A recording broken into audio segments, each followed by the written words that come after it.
I'm embarking on a journey around the world to discover the secrets of lasting beauty, There's snail secretion in this. great health, This is your pharmacy. and extraordinary long life. Better skin than I've got. Look at him.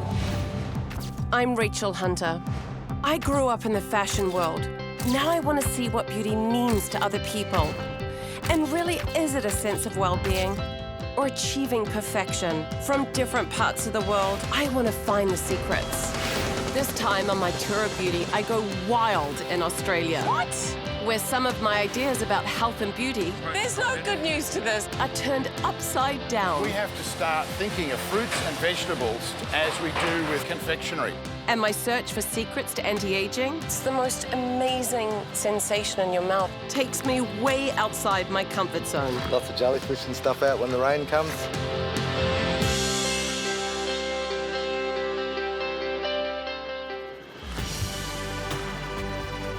This is an incredible welcome to Queensland, Australia. The water is just turning this incredible blue as we go further out into the ocean. It's absolutely stunning. The Great Barrier Reef is one of the natural wonders of the world, It's just a little sea of treasures. but it's under constant attack from pollution and modern life. I mean, our environment is a great example of basically how we treat ourselves. And I'm traveling to this fragile environment to learn more about my skin. I'm here with Australian entrepreneur Stefan Maisie, who's developed a DNA test that will help me create a skincare regime that responds to my personal skin type. You see, a few weeks ago, I collected a sample of my own DNA for him to analyze. It's not a comprehensive test, but it's going to help me find out how my skin will stand up to the effects of aging. Rachel, I brought you here to see the Great Barrier Reef. We can see not only the natural beauty, but also the natural devastation.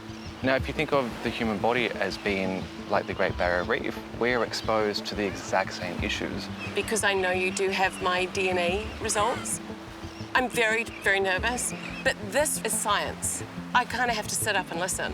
But the good news is we have the results rushed from our lab, and we've analysed them, and we have it broken down into 5 categories. Right. Category 1 is skin firmness or elasticity. Or to put it bluntly, how badly am I going to sag?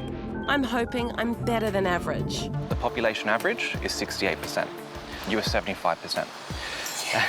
So that's a great news, which means that genetically you're less prone to having laxity issues, so things that sag. Awesome, no dropping. In the next 2 categories, I'm also pretty much in the middle of the pack, at low risk for developing skin rashes and allergies as I age, and medium risk for free radical damage, something that would cause discoloration and lack of tone. Now there's the 4th category, glycation. Glycation is all about converting sugar into energy. If we lack the ability to do it, the body stores it, and the body stores it in fatty tissue. As well as potential weight gain, poor glycation can mean a future of wrinkly skin. So how do I rate? So the population average for this is 70%. With this category, you scored 25%. So What? you are technically below average. Below? I'm like in the Antarctic. Ah! Look, the good news is, though, you're not prone There's to drop no in. good news to this other than I have to stop eating sugar. Now, people would look and say, what has sugar got to do with my skin? I eat it, not put it on my face. But essentially, we age from the inside out. It's so funny, I don't eat a lot of sugar, but then maybe that's in the fruits, because I eat a lot of fruits. A lot of it does come down to your diet. So by reducing a sugar diet won't change your genes, but it will definitely lower the amount of sugar being absorbed in the body. Okay. Hopefully, I'm going to do better with the final category. So with your sun damage and pigmentation category, you are 58%, with the population average being 68%. You're high risk. I'm not better with 58% than 20%, trust me.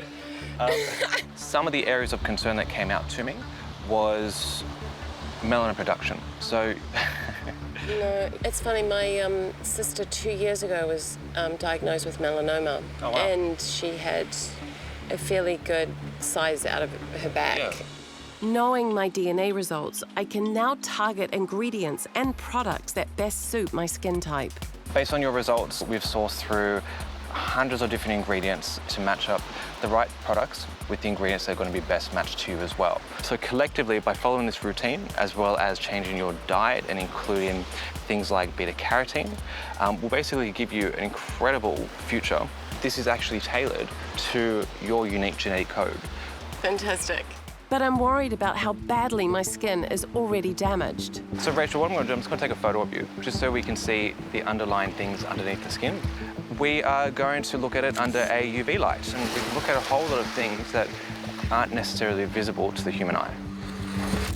So there's the sun damage, the shaded, almost blotchy areas around my nose and lips. Time for immediate action. Some slip, slop, slap, and some shade Aussie style.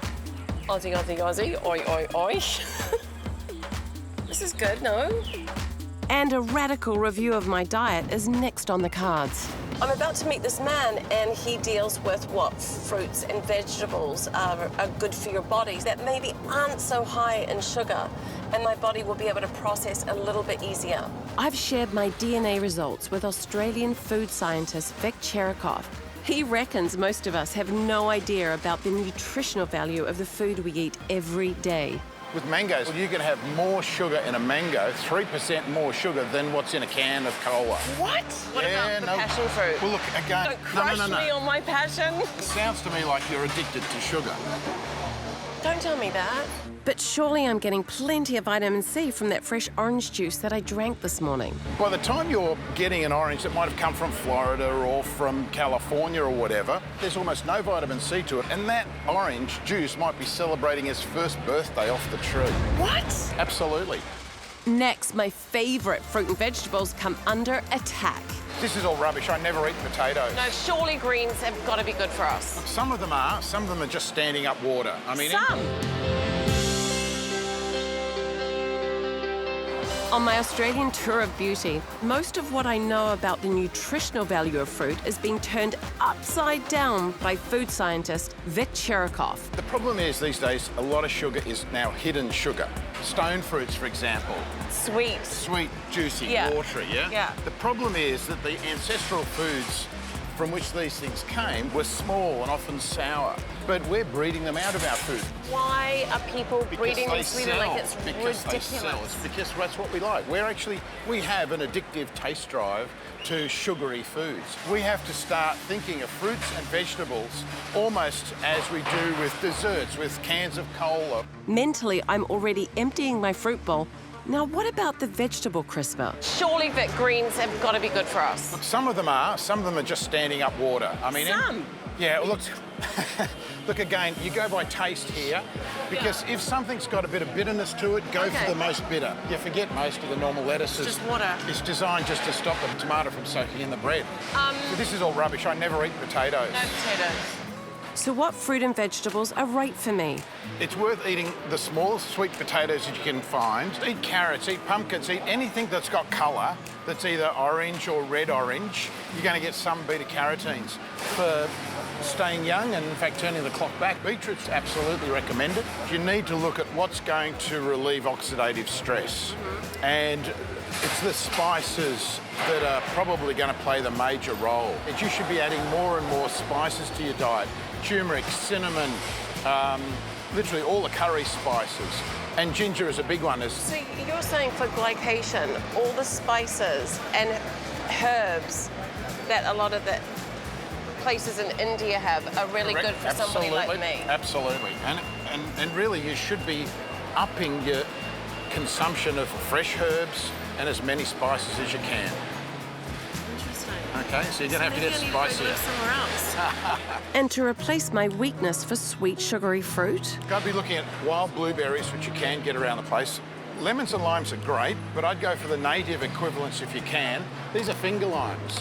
And they're one of the wild types of limes we have in Australia. It'll pop in your mouth. It's like a lime caviar. It smells like lemongrass. Well, you've got citral and also limonene, which are the essential oils that give it the flavour. That is probably the most sensational new fruit that I have discovered. Vic believes I should be eating less store-bought food and eating more wild food. the kind of diet the Aborigines had before European settlement in the 18th century. So it is interesting how the Aboriginal people around Australia were living to 70, 80 years of age when the British at the time were living 35 to 40 years of age. So what kind of wild foods hold the secrets to a long and healthy life? This is Zygia morii, getting a stack of antioxidants from it. 100%. Just like got a furry feeling on the tongue. This is the Aboriginal ginger. It's got an interesting apple flavour. It's the most amazing sensation in your mouth. It's like you're chewing all these air bubbles that have this crunchiness. Yeah. And according to Vic, if I'd been brought up on food like this, I could sprint like an Olympic athlete. We did some studies a little while ago of Aboriginal footprints that were essentially fossilised. Here were these Aborigines running along at about 37 kilometres per hour. Wow. To put that into perspective, Usain Bolt topped 42 kilometres per hour. We need to go back to some of those foods to embellish what we're eating and put back what we've lost through normal agriculture. Today, I think, has been a big slap around the face to sugar, especially with my DNA results. The impact it has on my body has kind of really jolted me and kind of shaken me going, you know what, wake up. So my search for wild food is taking me from the forest to the coast. Link Walker has a place on the beach in North Queensland. He's an Indigenous Australian who lives off the land. Grab yourself a spear if you like. No matter how dangerous that might be. I love a warning sign at a beach. Yeah. It always goes, I'm here to kill you. Yeah, safety first. Lots of jellyfish and stuff out when the rain comes. If you do get stung by jellyfish, take it off with a stick. If it stings, pee on it. It's a little harder for a woman to pee on it. So you stay calm, get it off, the pain will go away. And our other little beautiful friends, the crocs. You've seen plenty, I'm sure, right? Yeah, crocodiles get up to 5 metres, 6 metres, and And they're smart. they can be scary, yeah. Most days, Link comes here to catch fish, crabs, and prawns for himself and his family's dinner. Today, we're after just a small snack. We're going to look for a couple of periwinkles, little shellfish, nephrites, little saltwater snails you'll find on the trees. The little round one here. Yeah. Yep, this one's a good one to eat. Is it cat's It's eye? saltwater snail. Yeah, cat's eyes are the same. Cat's eye. This is where the good bit starts. Oh. Oysters here, see? Yeah. Really fresh oyster. You can eat it if you like, or I'll cook it for you. Smells amazing. Nothing wrong with that, eh? Mm-hmm. Amazing. Very fresh. Within 50 feet in from the beach, you've got an absolute shopping centre of food to eat, and you would not go hungry whatsoever here. You certainly wouldn't starve here.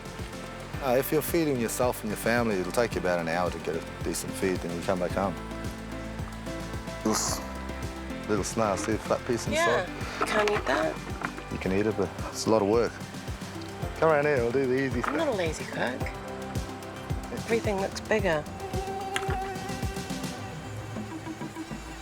Mosquitoes are big in here. All good? I think I'm going to cover myself in mud soon because the mosquitoes are massive. Yeah, it's the easiest thing to do. I'll get you out of here soon. Protecting them. It's okay, I'm enjoying myself. I lied. Just come in here, I'm going to try and find you a couple of mussels, show you how to find mussel shell. So you use your feet to feel them? You feel with your feet. If there's lumps there, it's a tree. If it's nice and smooth, it's a mussel. Here you go, put your foot in here. Oh, Well done, you're a hunter. Just there's another mussel here. amazing. There's your crab inside there, look. Oh Well, my get God, in. that was great spotting. Just changed shell, feel in here. Look, she's just changed shell, it's a new shell. So it'll be a good snack today. Do we have to eat her? We don't have to, but we will. Split him in half. If you live off the land, I guess you have to kill things. Just rip that heart right out. But that's not going to stop me enjoying my bush tucker, high in protein and low in sugar. All your little periwinkles, lift up the shell, stab them in.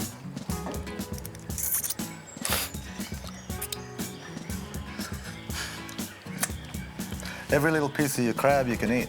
Really delicious. So we eat very well here. When you go away and you're staying somewhere else, you always want to come home because you miss all your food. This is definitely a way of life I could lead for sure. And the great reward is an amazing feast at the end. Thank you. Nature has been good to Australia, except for the intensity of that golden ball in the sky. Coming up, I'm finding I'm not the only one under attack from the sun. Maybe it's time to try some remedies the locals swear by. We call it golden oil, the elixir of life.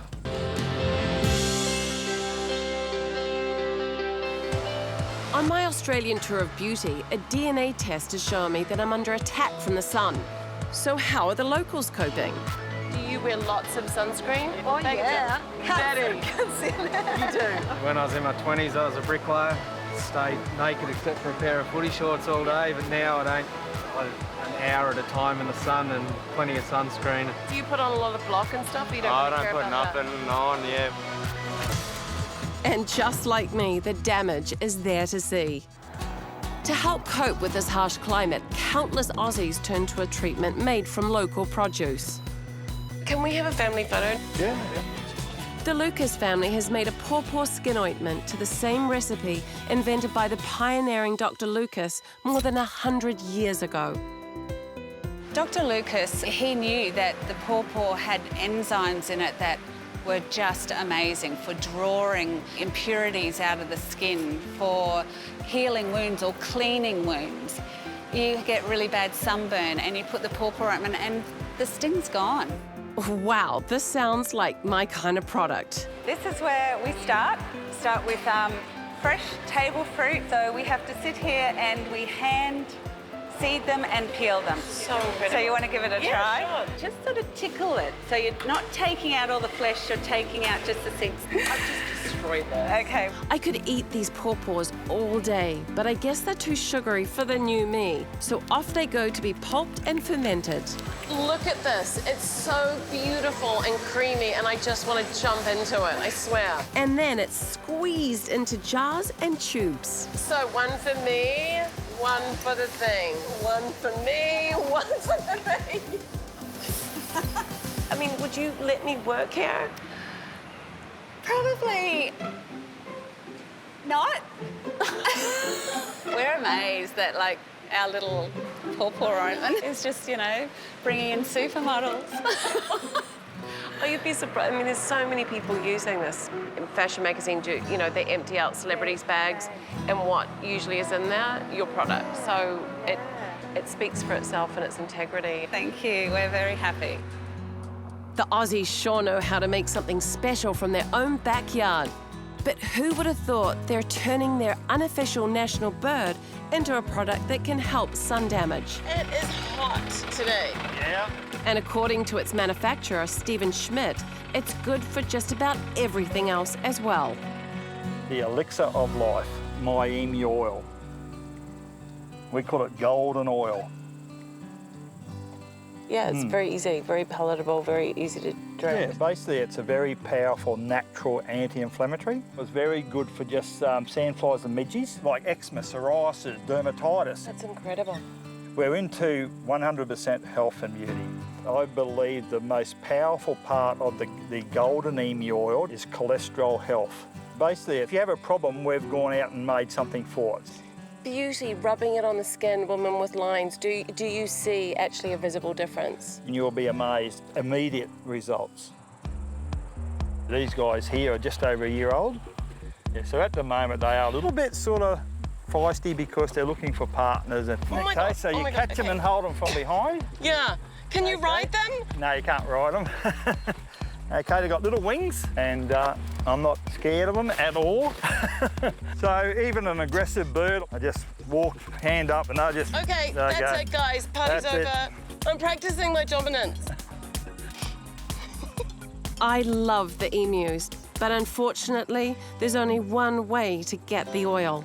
This is where the oil comes from, okay? Now, the Aboriginal people, traditionally, they would skin the animal and they'd have a bit of fat on the skin, and they would put it around their shoulders and everything if they've got arthritis. We are very spiritual, so we actually bless our birds before they give up their life for us to enjoy and for health benefits. And they got over twice the iron that beef's got. It's one of the healthiest meats in the world.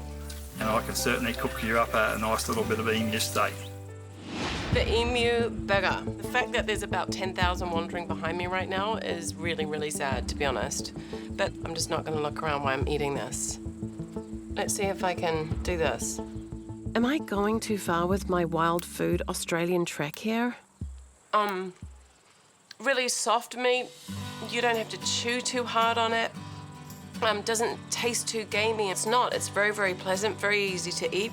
It's not normal to eat an emu. I mean, we haven't grown up with that, but it's time I started looking at different ways to eat meat if it's something that I need to have in my diet. So I'm open to it. Australia.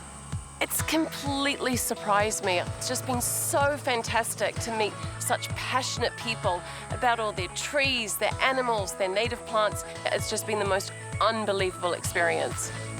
What Stefan has said about my DNA, I think I will carry that with me on the rest of the journeys with that in the back of my mind. What has been awesome is that I have a personalized skincare routine. Without a skin DNA test, I would have used anything. And Vic gave me some great ideas as far as nutrition for me. So I have to eat beets and carrots and sweet potatoes. Shockingly, broccoli. Not good unless it's raw. Herbs, lots of herbs. Put herbs in your salad. Instead of eating a meal sometimes, I go and eat a bunch of fruit. And apparently it's like having just teaspoons and teaspoons of sugar.